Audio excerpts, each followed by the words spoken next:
Well, hi everybody. It is August the 16th, so we're late getting the newsletter out. We were a little bit late getting the statistics from the Real Estate Board of Greater Vancouver. Not substantially late, but this has given me an opportunity to digest kind of what's happening. And what I wanted to talk about was, I've often said that there are a few statistics that are really important when we're looking at the market.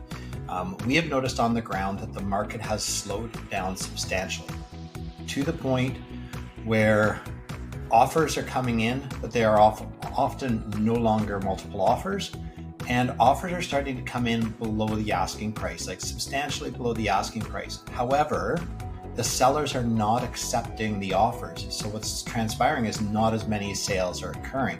So I went into my Paragon system here and I was looking at how many sales are. Year to date, there are 270 sales, and we've only had 220 some odd days pass so far this year.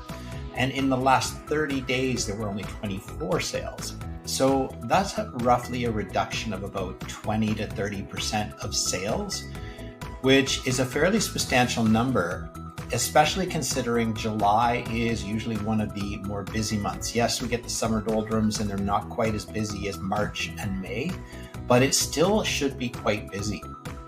So what I wanted to go over here, a couple of things is, I don't know if I can move this. Yes, I can. I'm moving myself. If we look carefully at the one item that I think is really important is the percentage of the original asking price. So what you're going to find here is when we look at, some things might not change, like detached, apartment, and townhouse. Well, as it turns out, all of them are down.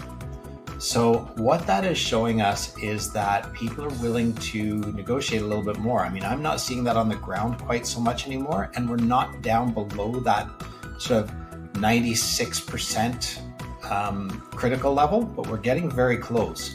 So if we see this drop down even further and people start accepting offers below 96% of the asking price, and that becomes more average sentiment in the market, it would put downward pressure on prices. It absolutely would.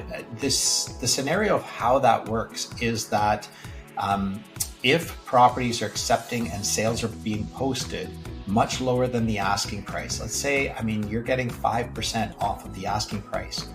That means on $1 million property, they're taking $50,000 less, or on a $500,000 property, they're taking $25,000 less.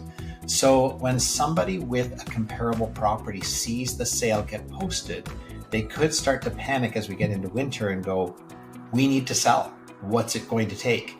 And they're going to do 5 or 6% reductions. And then the buyers are looking at the stats and going, yeah, but people are accepting 5% lower.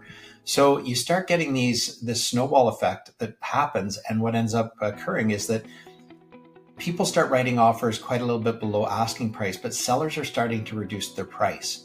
Now, if the sellers again stick to their guns and don't move, then we're back to where we were. Although prices will have dropped, it'll become stable again.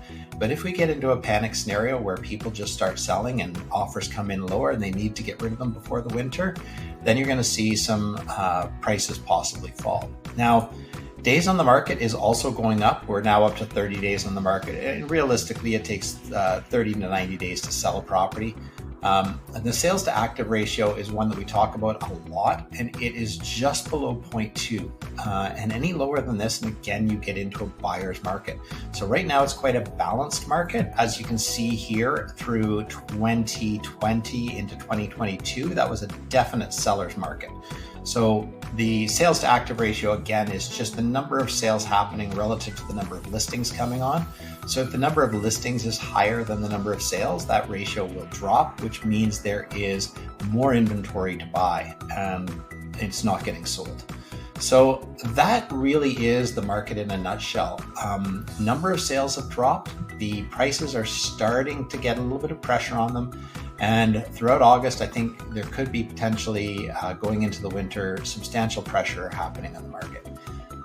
Hopefully it's just the summer and people are just thrilled about what great weather we have had up until recently. And they're just not out shopping for properties. But at the moment, property prices are falling. And as I've said, I should jump back a little bit.